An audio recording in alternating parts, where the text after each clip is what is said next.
Você pode orar por nós? Deus Pai, obrigado por esse dia, por gente aqui hoje. Pensando agora no minuto pós musical. Sim, sim. Nossa, que é bom, foi feliz cada vez mais. Que o Carlos está passando aqui, que também para hoje. Que possa ser sempre bom. Em nome de Jesus, amém. Amém. Satanás quer nos levar a uma viagem de destruição, ao desvio de função. Ou como muitas vezes eu ouvi o Braulio Lúcio Martins falar, ele quer neutralizar o soldado, deixar o guerreiro de bobeiras, ocioso. E a forma como ele tenta fazer isso é através do engano, evidentemente. Porque ele é mentiroso, pai da mentira, o objetivo dele é matar, roubar, destruir. E a forma como ele faz, porque a fé vem pelo ouvir e ouvir a palavra de Deus. A palavra de Deus, ela é bombástica, ela é poderosíssima. A gente é muito burro e sem noção, a gente não dá o valor que a palavra de Deus tem. Mas se a gente soubesse o tanto que esse negócio aqui é poderoso, a palavra de Deus, o tanto que é poderoso, Deus, ela é bombástica. Que isso aqui é o que Deus falou. A gente é muito burro. Deus tem um compromisso com o que foi falado. A própria palavra fala, você está testando, hein? A própria palavra fala que ele zela sobre a palavra dele para a cumprir.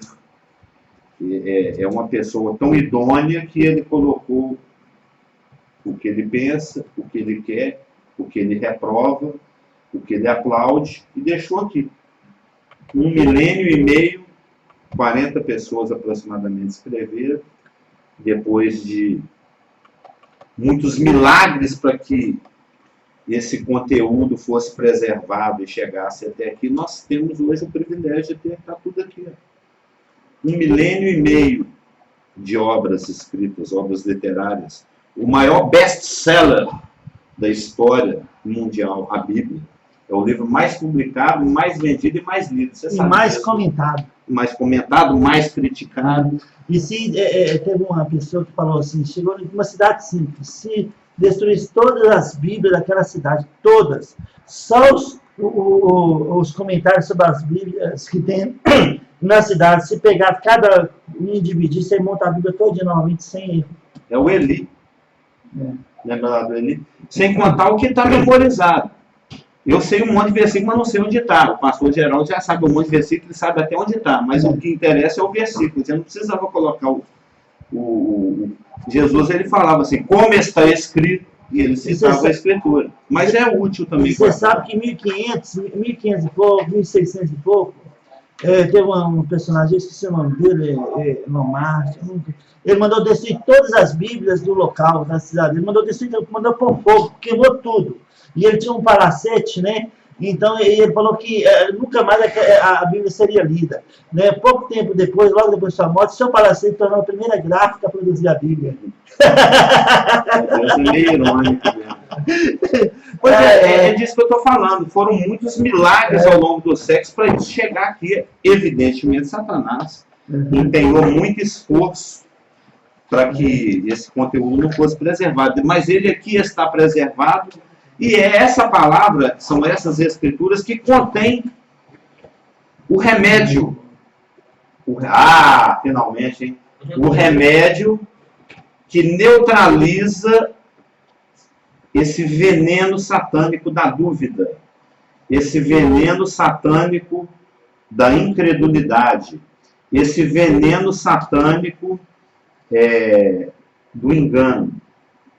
É um circo, um grande circo, um grande esquema, um grande sistemão que está totalmente voltado para a destruição da humanidade, para a neutralização da ação da palavra através da igreja. Ele sabe que as portas do inferno prevalecem contra a igreja, mas quanto mais ele puder retardar a ação da igreja, ele vai se empenhar nisso.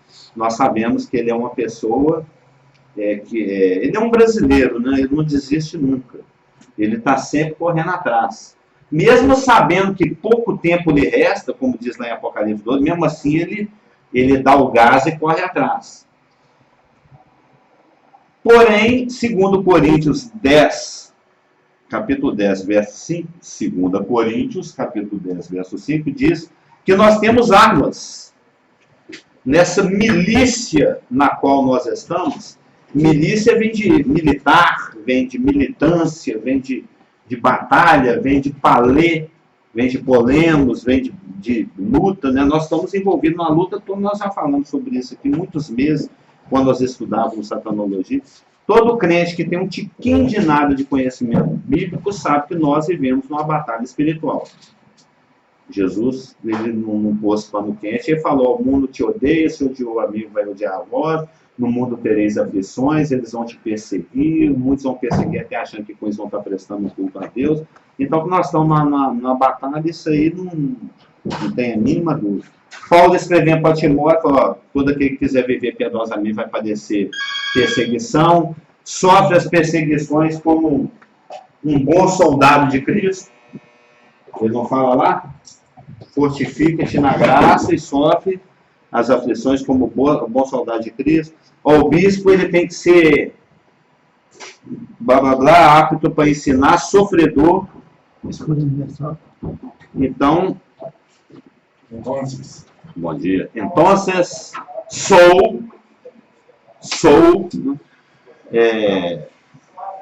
nós temos aí, nós estamos envolvidos em uma milícia, bom dia, uma luta e uma batalha, mas Deus nos deu armas. E as nossas armas não são carnais. A minha luta não é contra a Márcia. A minha luta não é contra o Rafael. A minha luta não é contra o Papa. A minha luta não é contra os testemunhos de Jeová. A minha luta não é contra o vizinho. A minha luta não é contra o motorista. Às vezes tem vontade de esganar uns motoristas, uns trocadores, mas a minha luta não é contra eles. A minha luta, o crente bobão que briga com essas coisas, que tem quem briga, você sabe, né?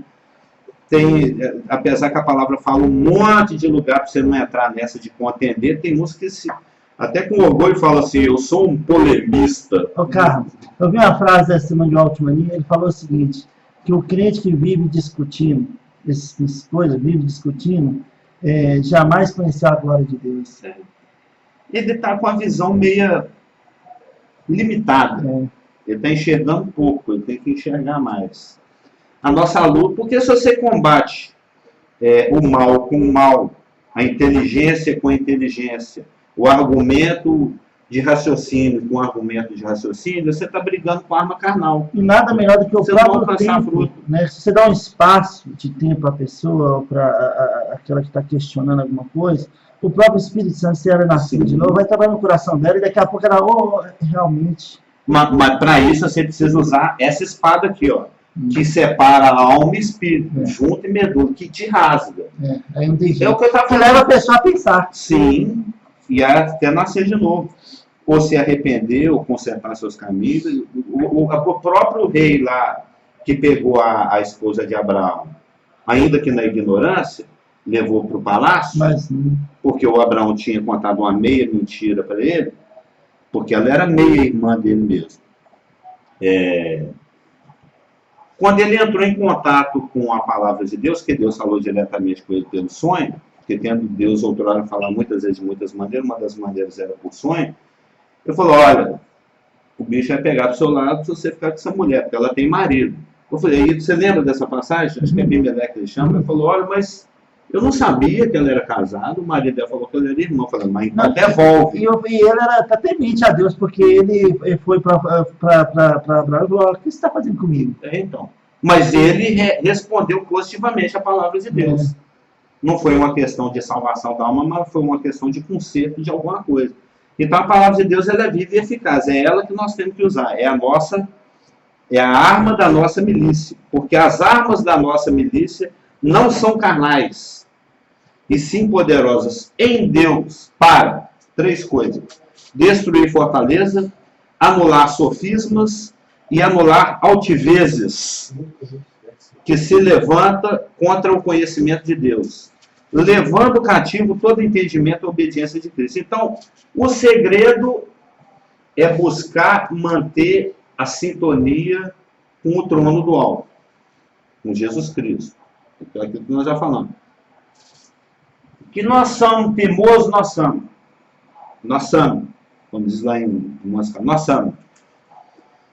Que a gente tem uma tendência natural e dia após dia nós vamos voltar para o caminho da carne, do pecado, ou não precisa ser algo assim, tecnicamente moral, mas é uma questão de autossuficiência, querer fazer o serviço de Deus com a minha força, tem várias nuances aí. Então sempre vai ser necessário casamento, lembra? Casamento, tá? Casamento, tá? Você tem que levar cativo, lembra dessa ilustração? Você tem que ficar puxando aquele casamento teimoso que tem aquela tendência natural de querer matar os outros. Eu falei que eu sou um serial killer, né? Você seria. Não. Quando eu não. O meu velho homem, ele sente raiva o tempo inteiro.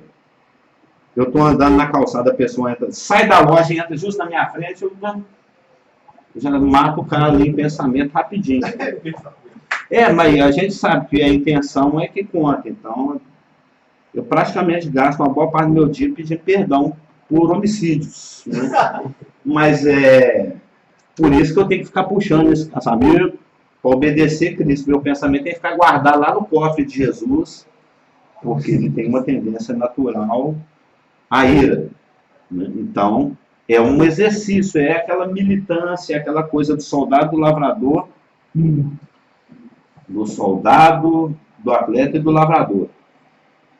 E essas armas que estão disponibilizadas como remédio contra o engano, elas têm o poder de destruir fortalezas, sofismas e altivezes. O Paulo, ele vivia tanto tempo preso, ele tinha tanto contato com o soldado, que ele usou inúmeras vezes nas suas cartas metáforas militares. O Cliff já falou do pessoal do perfume sendo levado cativo. Nós já estudamos lá a passagem de Efésios 6, quando ele compara, né, aquilo que Deus disponibiliza espiritualmente para nós com o uniforme do soldado romano. Lembra lá? O calçado da paz, o escudo da fé, a espada do Espírito.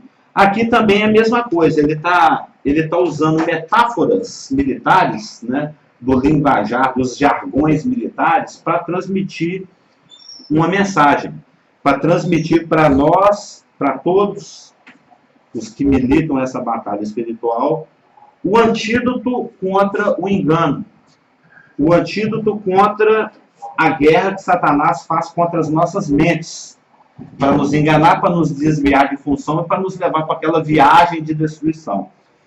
E a linguagem aqui é fortaleza, sofisma e altivez. Fortaleza ou curoma é fortaleza mesmo. É aquele castelinho de onde lá de cima o pessoal joga lá a água quente, as pedras, os pedaços de pau. Já viu essas brigas de antigamente? O pessoal tá lá embaixo batendo o ariete na porta para derrubar, porque o negócio ia entrar, e a turma lá de cima jogando pedra, jogando azeite, água quente. O pessoal lá em cima desistiu de querer invadir. Então a fortaleza é fortaleza mesmo. Seria a base, né? O logizomai, que é sofisma, de onde vem lógica, que tem um sentido de raciocínio especulativo. Como já foi falado no nosso meio, no nosso métier aqui, dos expressionistas graciosos, nós chamamos de axiologia. Né? Essa logizomai, que é traduzido por sofisma, que em grego seria raciocínios especulativos, é a famosa axiologia. É aquele negócio de achar, eu acho que é. E achar é a mãe de todos os erros. E quem não achou, não acharam até hoje ainda. Achar é horrível. É o avanço, é o ataque. É a coisa proselitista, é a conquista, é o exército de avanço. A lógica. Essas são as armas de Satanás. Ele tem a base, a fortaleza. Ele tem o sofisma, que é um instrumento de avanço, de proliferação, de proselitismo, porque ele imita a Deus. O pastor, umas 2 semanas atrás, pregou sobre Deus alargar as nossas barracas, as nossas fronteiras. E à medida que Deus vai te dando espaço para avançar, Você tem que avançar. Se Deus fala fica parado, você avança, é pecado. Se Deus fala avança, você fica parado, é pecado. Por isso que a gente tem que estar conectado o tempo inteiro para saber quando avançar, quando ficar. Porque em guerra tem momentos de avanço e tem momentos de recuar. Todo mundo que já viu filme de guerra sabe disso. Se você avançar na hora errada, você toma tiro. Se você ficar panguando na hora de avançar, o cara é que avança. Então, você tem que estar linkado no comando. Os estrategistas que falam, estrategas ou estrategistas? Estrategistas. Os estrategistas é que, já viu lá que eles ficam com aqueles mapinhas, com aqueles negocinhos assim, que eles ficam mexendo? Meus nomes aqui. Aí manda pro tenente, que manda pro sargento, vai pro soldado, vai lá, tropa! Aí a tropa ninguém. Não, e você fica panguando ali, você dança. Isso são os. E Satanás imita isso. Satanás imita isso. Ele também alarga as fronteiras de ataque deles contra nós, para os demônios dele avançar. Aí os demônios dele ficam lá jogando setinha na minha mina, do Cliff, na do Isaac. A gente abraça aquele negócio, né, marca uma touca ali, ele avança. E a gente sabe que se ele avança, você dá a mão, ele vai querer o braço, aí você entrega o braço, aí vai. O objetivo é te levar para a viagem. Ele nunca sacia, né? Oi? Nunca sacia. Não, é como é que é? Tem um provérbio que fala que o inferno é sanguessuga, nunca fala chega, sempre fala dá. Já viu esse? Então, o inferno ele é insaciável. Ele só quer saber de deglutir mais e mais.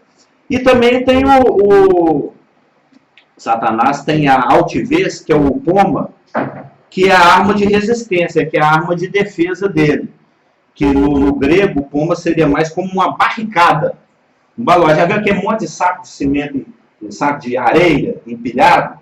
Até ali, quando você sobe a raja, você passa em frente ao negócio do exército, tem aqueles negócios assim, X, com aqueles arame farpado, para dificultar. Ou no Walking Dead tem lá aqueles negócios que o cara fica preso ali igual um panguazão. Então, são as barricadas, são dispositivos para oferecerem empecilhos ao avanço. Né? Ele tem uma base, que é a fortaleza, ele tem mecanismos de avanço, que são as axiologias, né, os sofismas, os raciocínios especulativos, e ele também tem os sistemas dos dispositivos para evitar o avanço da verdade. Mas nós temos armas para destruir essas três coisas. A gente derruba o saco de cimento e o arame farpado, a gente arrebenta com a barricada, nós neutralizamos os ataques axiológicos dele, e depois de vencer essas duas coisas, a gente chega lá e chuta a porta da fortaleza e entra. A igreja tem esse poder. E o que seria realmente a okuroma, o logizomai e o poma, a fortaleza, o sofisma e a altivez? Quando você... eu estava até comentando isso com o Rafa ontem. É uma delícia estudar o grego. E tem duas... Né, tem um site, por exemplo, chama StudyLight, ele é fantástico. Porque lá ele disponibiliza bons léxicos. Né? Aí você pega a palavra lá no texto, aí tem o Strong, não sei se vocês conhecem o Strong, é uma das pessoas que mais entende, acho que já morreu, né, que entendia de grego e hebraico. Ele tem um sistema de numeração, você vai lá na palavra do Strong, esse substantivo ele deriva do verbo tal. Então, quando você afunda um pouquinho no grego, você chega à conclusão que a okuroma, que é a fortaleza, é a sabedoria e a inteligência natural. É a forma... Isso não precisa ser maligno, não, porque muitas formas de engano de Satanás são coisas boas. Né? O colega do Rafa mesmo, o Igor, ele tem a gente está até pensando em fazer um estudinho, porque ele tem muito problema em discernir que essa coisa tão boa é satânica, não é possível. O trem, né, o cara está querendo fazer o bem, ele está promovendo algo filantrópico, ele é bem intencionado, não é maligno, não é Hells Bells, não é satânico, não tem pentagrama, não tem sangue, não tem morcego, não. É uma coisa branquinha, é uma coisa bonita, né? É uma coisa para olhar pelos pobres, pelas viúvas, que, né? Chico Xavier ele era tão bacana, ele curava as pessoas. A Madre Teresa, o pessoal lá bacana, o pessoal fazia fila para ser curado, o Zé Arigó, não sei se vocês lembram dessas coisas, né? O Seu Sete, lembra do Seu Sete? Pois é, uns bobão aí que acham que está fazendo a coisa boa, mas na realidade está fazendo trabalho para Satanás. Por quê? Porque age com a inteligência natural, porque age com a sabedoria natural, porque são pessoas que resistem a Deus, é uma fortaleza, e eu já falei isso aqui, a gente encontra isso na Praça 7, quando a gente está evangelizando, porque são pessoas que não conseguem ver que a situação que elas se encontram seja uma situação que careça de socorro. Né? A forma de Deus trabalhar, por isso que teve o Velho Testamento e o Novo Testamento, e o Velho Testamento apresenta um Deus mais irado, né? Um Deus, porque lá estava sendo demonstrada a justiça de Deus, um Deus que vai contra o pecado. Então a questão do pecado ela era muito luminizada no Velho Testamento, né? Muito destacada, porque o homem ele tem que ter a percepção do pecado. Ele vai vir aqui, o Espírito Santo, ele veio, a ação dele na mente natural é para convencer do pecado, do juízo e da justiça. Então a pessoa tem que ter a convicção de pecado para então perceber a carência de uma solução, a necessidade de uma salvação, de um salvador.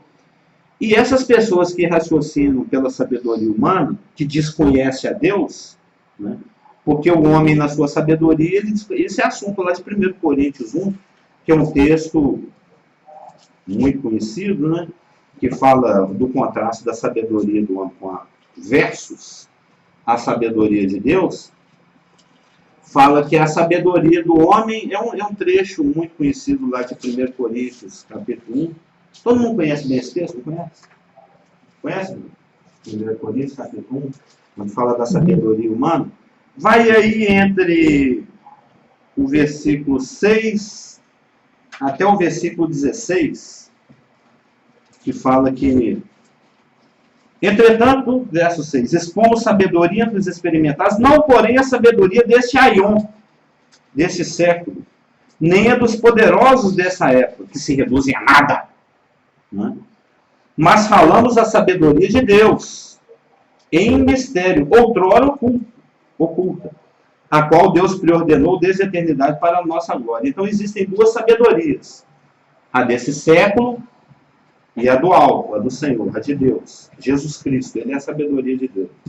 No verso 8 fala, sabedoria essa, a do aion, a desse século, a desse mundo, a dessa época, desses poderosos, que nenhum dos poderosos desse século conheceu, porque se a tivessem conhecido, jamais teriam crucificado o Senhor da glória. Quando você vai explorando esse assunto da sabedoria, da inteligência, do conhecimento humano nas Escrituras, você vê que por mais pomposa que ela possa parecer, por mais aplaudida, por mais eloquente, por mais bem elaborada, ela é uma fortaleza.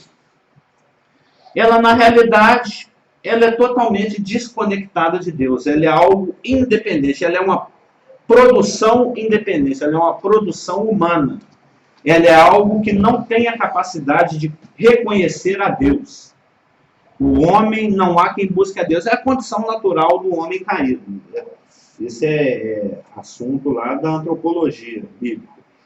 E não há quem busque a Deus. O homem não tem a capacidade natural de buscar a Deus. Mas mesmo não tendo a capacidade de naturalmente buscar e entender a Deus, o homem tem uma carência por Deus, que nós somos criados para a adoração de Deus. Deus nos criou como uma extensão de si mesmo. Nós somos imagem e semelhança dele. A função do homem é estar em comunhão com Deus. Só que o homem caiu, aquela história toda, então fica essa coisa no homem, no interior do homem, essas necessidades de Deus. É inegável, por mais que as pessoas que negam as realidades não visíveis, né, os ateus, os agnósticos, etc., etc., os não teístas, eles neguem isso, mas o homem ele é irremediavelmente religioso. Em qualquer cultura, em qualquer época da história da humanidade, de qualquer continente, o homem está lá criando um Deus para ele. Ele está buscando Deus. Paulo fala isso lá em Atos 17, que todo mundo está tateando, está procurando um Deus, se é que porventura eu possa achar, ainda que neles vivamos e nele nos movamos. Lembra dessa passagem? O discurso dele lá em Atenas. Então é natural do homem buscar um link com a divindade, e é natural do homem, em não podendo conhecer essa divindade, criar uma divindade para si mesmo, segundo o seu próprio entendimento. Então existem inúmeras versões de Deus por aí. Na Praça 7 mesmo nós encontramos várias quando a gente evangeliza. Aqui, pela influência portuguesa, né, na colônia Brasil, em especial aqui em Minas Gerais, que é muito portuguesa com certeza, né? A esposa do meu patrão mesmo está lá em Portugal, ele disse que Lisboa é uma grande Diamantina. Né? Diamantina é uma pequena Lisboa. Né? A arquitetura, tudo reflete muito. Então a religiosidade mineira, ela reflete a religiosidade portuguesa, com certeza. Né? Então, a concepção que veio lá do Satanás, que veio passando pelos visigodos, e pelos íberos, e pelos celtas, e foi fazendo uma miscelânea com o cristianismo que chegou lá, e que virou a religiosidade portuguesa, que depois virou o catolicismo, que os portugueses se trouxeram aqui para mim, é de um Deus bonzinho. É de um Deus vaquinha de presépio. Né? Um Deus assim, que concorda com tudo, que abençoa tudo, que não liga para o pecado. Aquela desculpa que a gente escuta, não, mas eu não mato, eu não roubo, eu dou esmola, eu como a hóstia todo domingo. Então, é um Deus da compensação, é um Deus negociante, é um Deus com quem dá para você argumentar. E esse Deus, assim como todas as outras milhares e milhões de versões de Deus que existem por aí, são fruto da própria sabedoria, da própria inteligência do ser humano. E isso é uma barreira para o avanço do Evangelho, é uma barreira que quem evangeliza encontra, e é algo que Deus quer colocar dentro do crente, pelo engano, também como uma barreira, para que quando a palavra vier a agir, para fazer tudo que ela se propõe a fazer na vida de cada um de nós, Satanás tenha conseguido estimular a nossa inteligência e a nossa sabedoria natural para nós argumentarmos com Deus e falar, não, mas a coisa não é bem assim, não, porque eu vou no culto, eu faço isso, eu faço aquilo outro. Vai ser uma forma mais refinada desse mesmo engano que prevalece por aí. Mas Deus fala em 1 Coríntios 19, 21, que Deus destrói. Né? Destruirei a sabedoria dos sábios e aniquilarei a inteligência dos instruídos. Deus vai contra esse tipo de raciocínio. Deus demole essa Jericó. Não é Jericó, fortaleza. Além das fortalezas, existem os planos perversos, os raciocínios especulativos, os logizomai, que é uma forma mais proliferativa, é algo mais de avanço, é algo mais contaminante, é algo que você leva para o outro, é algo que você argumenta, é aquela tentativa do homem natural de explicar filosoficamente as coisas. Daí nascem as seitas, daí é que nasce esse monte de denominação, esse monte de interpretação da vida, dos problemas da vida, do Evangelho, das verdades contidas na Bíblia. Porque o que nós estamos falando aqui, primeiro, é algo que tange ao homem natural, que já foi declarado morto em nós, que nós temos que deixar lá sepultado para viver em novidades de vida. A gente tem que deixar o velho fermento e viver a nova massa, o novo pão que é Cristo, mas que Satanás, vira e mexe, está tentando ressuscitar. Satanás quer o crente Walking Dead. De novo Walking Dead. Ele quer o velho Cliff andando por ali. Ele quer isso. Ele quer o Isaac zumbi. O Isaac defunto. Aquele Isaac soltando pedaço verde. Porque é isso que...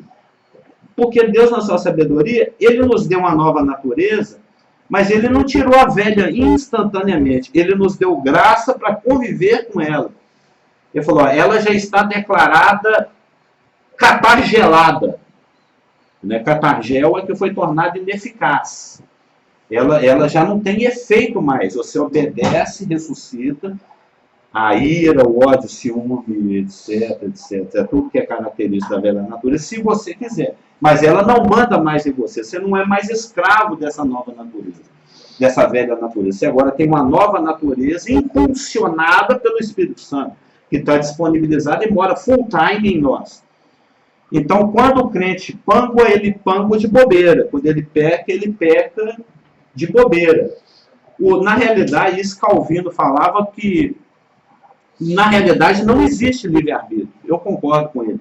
O homem teve livre-arbítrio antes da queda. Antes da queda, Adão podia escolher entre obedecer e desobedecer a Deus. Depois da queda, o homem se tornou escravo do pecado. Maldito o homem que sou, o bem que eu quero eu não faço, o mal que eu não quero é esse que faço. O livre-arbítrio é devolvido para o homem no ato da regeneração, com o novo nascimento.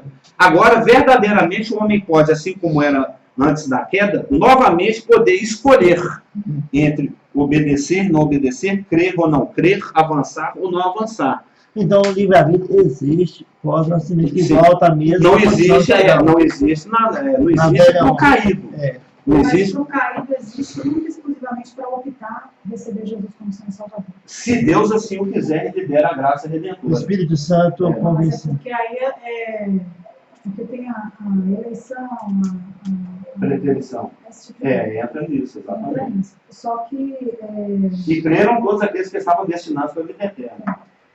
mas eu só estou pensando assim, porque tem um pensamento, não sei se é presbiteriano, metodista, que fala que não precisa evangelizar. Não, é Calvino, né? Não é isso. É Calvino. É hipercalvinismo. Só para não deixar confundido com Não. isso. Não, de maneira nenhuma. Deus da sua Mesmo porque existe uma ordem social. Eu estava até olhando isso ontem, o verbo no grego é um verbo presente, contínuo e extensivo. É ide por todo mundo e pregar o evangelho. É uma coisa para não parar, não. É uma coisa para começar e não parar Mas mais. porque nós não somos oniscientes. É um gerúndio. Seria um gerúndio. Ou no inglês seria um continuous tense. Não, é um present continuous tense. É uma coisa para você começar e não parar mais, ficar fazendo. É a chamada, é o fruto, né? O logizomai, que é o raciocínio especulativo, a axiologia, é o fruto daquela inteligência e sabedoria natural. A inteligência e a sabedoria natural, eu não vou falar parem, porque eu não gosto de parir, elas dão à luz, né? Dão à luz o logizomai, né? O okuroma dá à luz o logizomai, o raciocínio e a sabedoria e a inteligência humana dá à luz a essa lógica, a esse argumento especulativo, a essa axiologia. E isso se propaga, isso contamina. Isso acaba virando opinião, acaba virando uma seita, isso acaba virando um grupo. Isso é bem infectante, né? E em 1 Timóteo 6,20, o Paulo alerta o Timóteo contra isso. Ó Timóteo, guarda o depósito que te foi confiado, tendo horror aos clamores vãos e profanos e às oposições da falsamente chamada ciência. A logizomai, essa coisa lógica, especulativa. Fruto do raciocínio, da inteligência e da sabedoria naturais que desconhecem a Deus e, a Bíblia falou lá em Coríntios, que são nada, se reduzem a nada. E por fim vem a coisa mais difícil de ser vencida, quando a gente encontra isso por aí, e que se Satanás conseguir implantar isso em nós pelo engano, vai ser algo difícil de ser vencido, que é a barricada, que é o upoma, que é o que ele chamou de altivez. Porque a inteligência natural e a sabedoria natural é algo que já está lá. É algo que já está lá. O logizomai, que é o avanço, ele muitas vezes é até bem intencionado. Mas a questão da barricada, né, do upoma, que foi chamado aqui de altivez, que se levanta contra, aí é um engano mais aprofundado. Porque, observa a linguagem, é uma altivez que se levanta contra o conhecimento de Deus. Por quê? Porque aí já é algo que a pessoa tomou conhecimento, no caso da verdade, ela já mastigou essa verdade com o seu raciocínio natural, sua inteligência natural. A pessoa discorda disso, a pessoa passa a ter uma disposição, uma atitude, um sentimento de ódio da verdade, e baseado nesse tipo de raciocínio, nesse tipo de sentimento, nesse tipo de disposição, ele decide criar uma opinião que confronte isso. É algo mais profundo, mais complicado. Eu falo, eu sei qual que é de Deus, mas por odiar a Deus, eu vou criar uma opinião que neutralize isso. Eu vou argumentar contra Deus e provar que ele está errado. Essa que é a questão. Hoje em dia a gente chama isso de humanismo. Na virada do século XVIII para XIX, isso foi um fruto, você de estudar história, e os outros que estudaram história muitos milênios atrás, talvez, teve o Renascimento no século XVI, e uns 200 anos depois veio o Iluminismo. Lembra do Iluminismo? Lá dos franceses, né? O Descartes, o Rousseau, Lavoisier, aquela turma que se achava, né? Eu penso muito, eu sou um cara muito inteligente, né? Porque nada contra o francês, mas o francês ele tem muito disso, dessa terceira coisa aqui, dessa barricada. Porque o movimento do Renascimento, no século XVI, que depois virou iluminismo, século XVII, XVIII, ele foi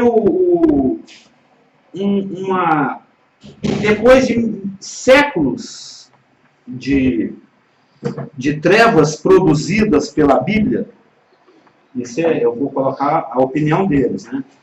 A Bíblia, né, Deus, a Bíblia, a opinião de Deus, a teologia, aqueles que pregam a teologia, os crentes, eles são obtusos, eles têm uma forma de ver a vida muito limitada, e também por culpa do catolicismo romano medieval, né? Que prevaleceu aí entre o século V até o século XV, 1000 anos de escuridão, é chamada de Idade das Trevas. Já leram sobre isso? É chamada da Idade das Trevas.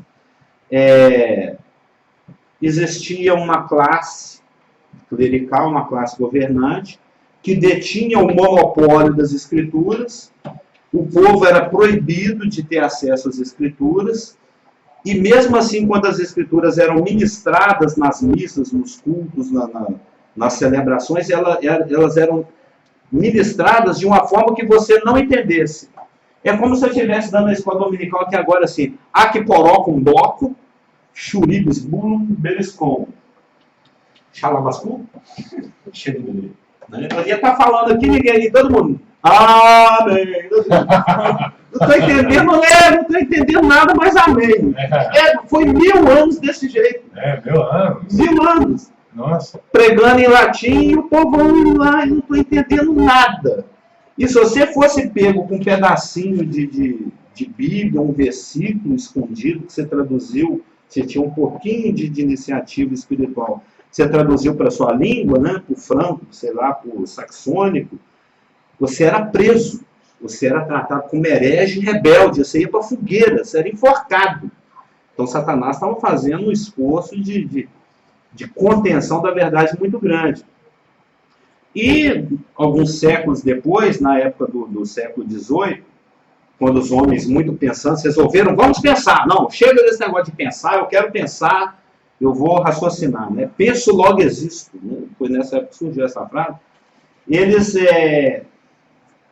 viram o que travou a história, o que travou o avanço da humanidade, foi o clero, foi a igreja, foi a Bíblia, foi Deus. Então vamos confrontar esse tipo de raciocínio. Eles resolveram expandir o conhecimento humano e houve muitos avanços nas mais diversas áreas, como fruto desse movimento renascentista, iluminista. É só olhar lá, aí as artes proliferaram, a medicina proliferou.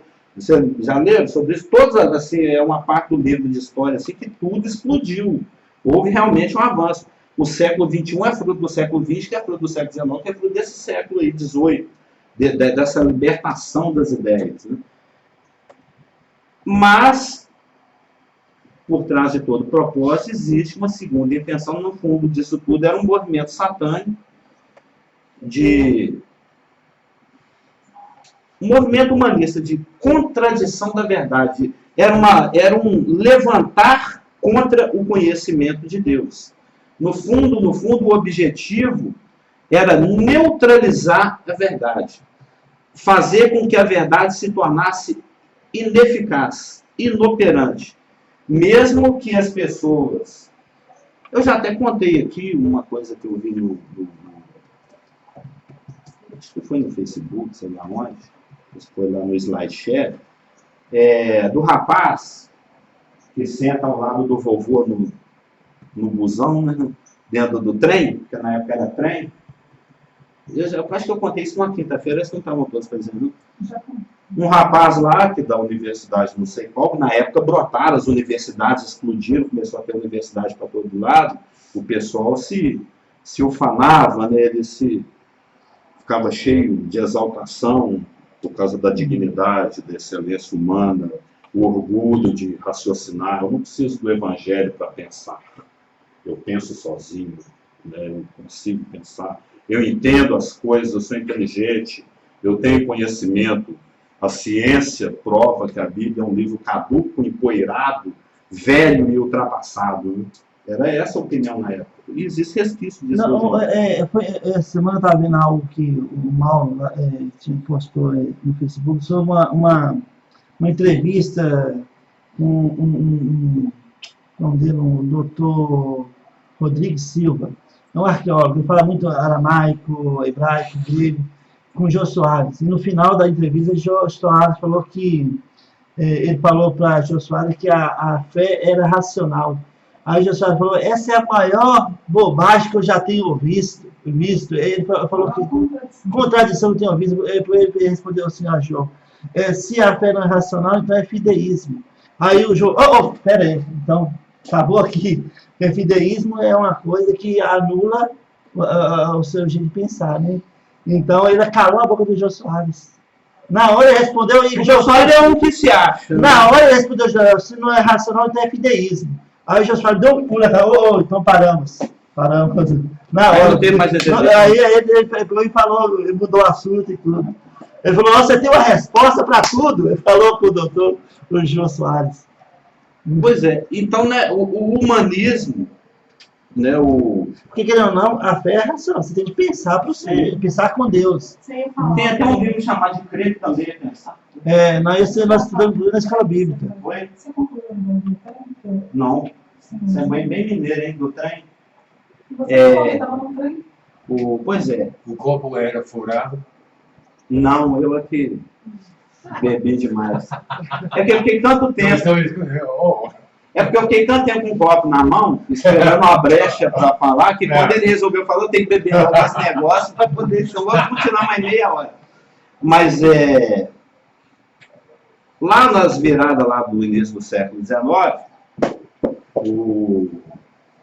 um rapaz desses universitários, na época era um orgulho ser universitário, né, participar desse movimento de expansão do conhecimento humano, do humanismo e tal. Ele entrou dentro de um trem, se assentou, daí a pouco ele começou a ficar incomodado, porque tinha um ancião, um velhinho, lendo a Bíblia. Aí ele começou a ficar incomodado com aquilo, aí porque não aguentou, falou assim, você lembra que eu contei isso?